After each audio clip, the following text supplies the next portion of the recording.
मध्य प्रदेश की विकास यात्रा में एक ऐसे विकास पुरुष का नेतृत्व है जो जनजातीय समाज को लाभार्थी नहीं बल्कि सह निर्माता मानते हैं। देवियों सज्जनों, एक ऐसा नेतृत्व जो योजनाओं में सिर्फ आंकड़े नहीं देखते, वर्गों को नहीं देखते, चेहरे को नहीं देखते, बल्कि संघर्षों को देखते हैं, संभावनाओं को देखते हैं।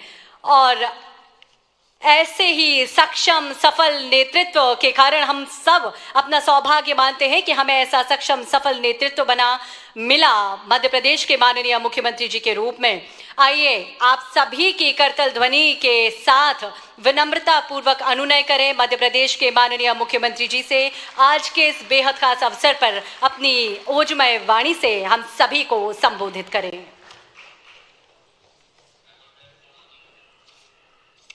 भगवान बिरसा मुंडा के जयंती के 3 दिन पहले जनजाति गौरव वर्ष के राष्ट्रीय सम्मेलन के इस कार्यक्रम में मंच पर विराजमान माननीय मंत्री कुंवर विजय शाह जी, पद्मश्री हमारे बहुत वरिष्ठ सामाजिक क्षेत्र के स्वनामधन्य कार्यकर्ता माननीय महेश शर्मा जी, पद्मश्री शिवगंगा झाबुआ, माननीय मंत्री श्रीमती कृष्णा गौर जी, माननीय सभापति किशन सूर्यवंशी जी, इस अवसर पर स्वामी अनुरागानंद जी महाराज परम पूज्य वैसे रामकृष्ण मिशन आश्रम से मेघालय से हमारे बीच पधारे हैं। Deputy director general Shrimati Anshu Singh ji, हमारे पीएस गुलशन बामरा जी, श्रीमंत शुक्ला जी, इस अवसर पर इस पूरे आयोजन में वनवासी कल्याण परिषद के श्री किशोर धाकड़े जी, श्रीमान अध्यक्ष मनोहर साई जी, जनजाति कल्याण केंद्र महाकौशल बरगांव राजाराम कटारा जी, जनजाति कार्य विभाग जननायक टंट्या भील, वनवासी कल्याण परिषद के ही और दीनदयाल शोध संस्थान के सभी अलग अलग हमारी भारत भारतीय शिक्षण संस्था, जनजाति कल्याण केंद्र, इतने अलग अलग प्रकार के हमारी सामाजिक क्षेत्र में काम करने वाले सारे संस्था के स्वनामधन्य और जिनके नाम नहीं ले रहा हूँ ऐसे भी वनवासी क्षेत्र के सभी पवित्र काम करने वाले सभी सज्जनों, देवियों, आपको नमस्कार कर रहा हूँ। हम सब के लिए ये और आनंद का विषय है, भगवान बिरसा मुंडा के 150वीं जयंती का वर्ष चल रहा है। ऐसे में देश और प्रदेश दोनों सरकारों यशस्वी प्रधानमंत्री के नेतृत्व में पूरे आयोजन को सूत्रबद्ध रूप से बहुत अलग प्रकार से लेकिन इफेक्टिव तरीके से मनाने के लिए कृत संकल्पित है। और ऐसे में एनजीओ जो अलग अलग हमारे देश भर में प्रदेश में काम कर रहे हैं उनका आकर के एकत्र होना और दिन भर विचार मंथन करना। मैं कुंभ की नगरी उज्जैन से आता हूँ, मुझे मालूम है कि वो हमारा अमृत मंथन का हजारों लाखों साल पुराना वो घटनाक्रम, उस घटनाक्रम में बाकी सारी बातों में न जाते हुए लेकिन मंथन से तो हमको मालूम नवनीत निकलता, मक्खन निकलता है। तो आपके सबके बैठने से, विचारों के प्रवाह से, अपने अपने अनुभव से, अलग अलग सत्रों में जिस प्रकार से आप एकत्र आए हैं, आपकी आज का यहाँ आना दुनिया के अंदर कितने होंगे मुझे नहीं मालूम, लेकिन जनजाति वर्ग की सबसे बड़ी आबादी देश में कहीं संख्यात्मक से कहीं से है, तो मुझे गर्व है वो मध्य प्रदेश उनका अपना घर है, जिसके कारण से हमारे लिए वो भोले भाले भले अपनी मस्ती के साथ जीने वाले इस संसार के उथल पुथल से अलग हट कर के अल्हड़ मस्ताल हैं, लेकिन अपनी संस्कृति के प्रेम के साथ ओतप्रोत होकर के जीवन की सभी चुनौतियों से मुकाबला करते हुए जिस ढंग से जनजाति वर्ग के लोग जीते हैं, वाकई वो अद्भुत है। मुझे इस बात की प्रसन्नता है कि हमारे माननीय मंत्री जी ये भी नवाचार के धनी है और ये उसी वर्ग का प्रतिनिधित्व करते हैं, लेकिन बहुत अच्छे ढंग से, और जनजाति वर्ग के साथ जुड़ कर के भी लगातार अजय योद्धा। जब से हमारे चुनाव के मामले आते हैं, चुनाव में कोई जीते न जीते, लेकिन विजय शाह जीतेंगे ये पक्का है। ये हमारी उसका आनंद भी है।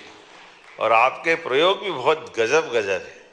जो आप कभी अंदाज लगाओ, मैं कभी इनका विजय भैया के कार्यक्रम में जाता हूँ तो जनजाति वर्ग के साथ जोड़ के खड़ा करना, मुझे नहीं मालूम कि वो सही होगा कि गलत होगा, लेकिन ये हर एक किसी की मदद करते हुए लोगों के जीवन में काम आने के लिए, और जब शासन की योजनाओं से लाभान्वित भी होकर दिखते हैं तो उनको समाज के सामने लाकर प्रतिष्ठित करने का काम भी आप करते हैं।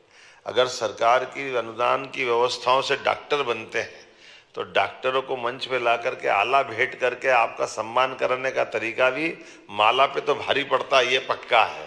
माला का तरीका कोई करेगा नहीं करेगा, लेकिन हमारे गरीब वर्ग से निकल करके उनके माता पिता के सामने बाकी लोगों को प्रेरणा देने के लिए अपनी भाषा में उनसे अनुभव कराना, उनकी भाषा में बुलवाना और उनके लिए गए अनुभव से बाकी को प्रेरणा देना, ऐसे एक नहीं कई अलग प्रकार से महेश शर्मा जी भाई साहब जल संरक्षण को लेकर अद्भुत काम कर रहे हैं, जिनके आधार पर पूरा हमारा जो मालवा का चंबल के समान सूखा बेल्ट था, लेकिन ये आज हरा भरा अलग प्रकार से बन के खड़ा हो रहा है। तालाब भी बन रहे हैं, अलग अलग आयामों पे काम हो रहा है। स्वामी रामकृष्ण मिशन की तो भावना ही बहुत अच्छी है। और लेकिन जो हमारे डिंडोरी का प्रोजेक्ट मैं देखता हूँ, मैं डिंडोरी का प्रभारी भी था, वास्तव में वो डिंडोरी के प्रोजेक्ट के माध्यम से भी लाल को लाल सलाम करने वाला बेल्ट है वो, जिसमें आज नक्सलाइट मूवमेंट के आधार पर कई सारी कठिनाइयाँ बढ़ती है, लेकिन आप सभी एनजीओ से अलग अलग प्रकार के शैक्षणिक, सामाजिक, आर्थिक, सांस्कृतिक विकास के लिए आप सब जो काम कर रहे हो, सरकार आपके सबके साथ खड़ी है। ये हमारी प्रतिबद्धता भी हमारे लिए, हमारे जनजाति वर्ग के कल्याण के लिए, इसलिए सरकार को ले जा करके हम भी नीचे उतार करके उनके साथ कदम से कदम मिलकर चलने के लिए तैयार है। हमारी सरकार बनने के बाद हमने सबसे पहला काम रानी दुर्गावती के नाम पर 300वां जयंती वर्ष था, तो हमारी कैबिनेट हमने जबलपुर में जाके करी, भोपाल में करने के बजाय, और रानी दुर्गावती के नाम पे समर्पित की कि ये हमारी उनके प्रति प्रतिबद्धता भी है। उनके द्वारा किए गए समाज के जनहितैषी कामों को जनता के सामने लाना, और न केवल उनका बल्कि रघुनाथ शाह, शंकर शाह, इधर से टंटिया मामा के नाम पे विश्वविद्यालय हमारी सरकार ने स्थापित किया। टंटिया मामा का वो जो संघर्ष उस काल का, लेकिन वो भी हमने खरगोन जैसे ट्राइबल के बेल्ट में भी उसी भाव को रेखांकित करते हुए, और ऐसे एक नहीं कई प्रकार के काम। लेकिन आज जब सच में सरकारी कामों के साथ जब तक सामाजिक संस्थाएं खड़ी नहीं होती है तब तक उस काम का आनंद नहीं आता। सरकार का अपना एक तरीका होता है, कई बार सरकार की व्यवस्था रोबोट की तरह होती है, जिसमें सारे सिस्टम तो है लेकिन आत्मा नहीं है। और मुझे मालूम है आत्मा आपके माध्यम से आती है, आत्मा से जीवन मिलता है और जीवन जीवंत होता है। उसका एहसास कराने के लिए जब तक सामाजिक क्षेत्र के लोग काम नहीं करते, हमको कई सारी चीज़ों के अंदर की कठिनाइयाँ समझ में नहीं आती। सरकारी चश्मे के नंबर से बड़ा मुश्किल जाता है, दिल के चश्मे से देखो तो आनंद आता है, उसका एहसास होता है। और आप सब दोनों भाव के आधार पर काम करने वाले लोग हैं। सरकार भी आपके साथ खड़ी है और असरदार आप लोग हो। मेरी अपनी ओर से बधाई, बहुत बहुत धन्यवाद। अब करना, मैं जल्दी जा रहा हूँ। मुझे आज लाडली लक्ष्मी बहनों के लिए आज उनकी 1500 की राशि का बड़ा कार्यक्रम है। हमने कमिटमेंट किया कि नारी सशक्तिकरण की दिशा में हम लगातार काम करेंगे।